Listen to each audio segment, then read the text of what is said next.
We're going to talk about the Fed in just a minute, but first we got to start with NVIDIA. Shares moving lower after the Chinese internet regulator told Chinese companies to not buy the chips.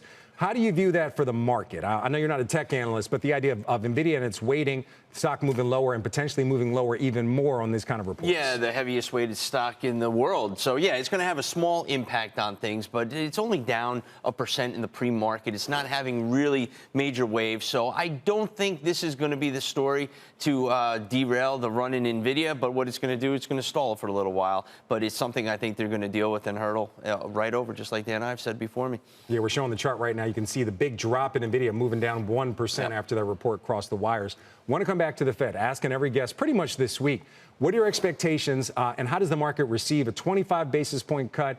Do you see 50 basis points as a possibility? And Jay Powell, what are your expectations? Yeah, well, this ties into my word of the day. Everything about this meeting is anticipation. I wish I could sing Carly Simon well. I would have done it for you. Maybe Becky Quick can sing it later. But no, we're all anticipating this. We know a quarter point is baked in. And is it 2 cuts? 3 cuts? How does he telegraph it? It's about the language. There's been so much drama going into this Fed meeting. Lisa Cook, Stephen Milner, the dissents that could come out. There could be dissents on both sides saying we didn't want to cut. But to me, it's all about what Powell says and how he telegraphs it. Right now, the market's been on a nice run. I suspect we're going to get a little bit of a sell the news, effect as a result of this. Watch, a 3% pullback. We haven't had one, I think, since Liberation Day. So if the market was to pull back, I think it's going to give investors a great buying opportunity. We've been riding the 20-day moving average, 64.88 is that number. And then if it pulls back a little further, watch 6,400. I do have to say, in all fairness, I don't think you've ever called for a sell-off that would continue to see a downside move in the market. No,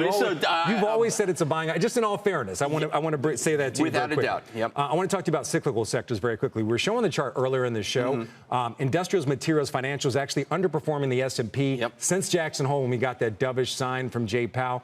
What do you make of that? We had an earlier guest say he believes that investors are just basically overweight on those. So if that's the case, if you agree with that, does that mean that the market's going to broaden out after this cut? What happens after this cut? Well, this is part of the whole rotational theme, and we've seen those sectors shine. Industrials was leading for quite some time. Financials have been steady this whole entire time, and I think that is one of the best sectors to watch over the next 6 to 9 months. So to me, when they lag, we look for the next leadership, and that brings me to the sector that I really love, the one sector that's been leading over the last 3 months, which is consumer discretionary. And your pick. It is my pick, the XLY. The XLY just broke out of a nice rounded bottom base. These are patterns that us technicians really love. And then when you look under the hood, the 3 biggest stocks in the XLY, 48% of the index, Amazon, 23%. Tesla, major breakout and run, and that's what helped it break out, 16% of the index, and then Home Depot. So we talk about going into a rate-cutting environment. Home Depot is poised to break out.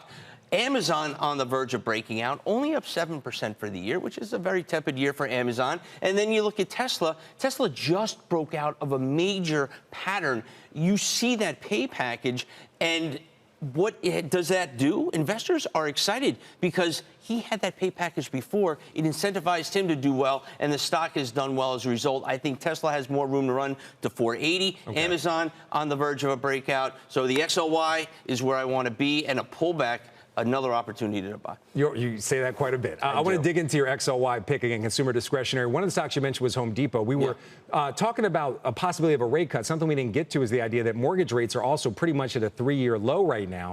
So that would, and hypothetically at least, benefit a Home Depot, a Lowe's, a Wayfair, companies like those. Is that also a tailwind for the consumer discretionary sector, the fact that mortgage rates are hitting that 3-year low? Oh, huge tailwind. If we can crack mortgage rates just below 6%, that would be the biggest tailwind for the housing market. The housing market is starting to turn. Lennar earnings on Thursday. Watch that carefully.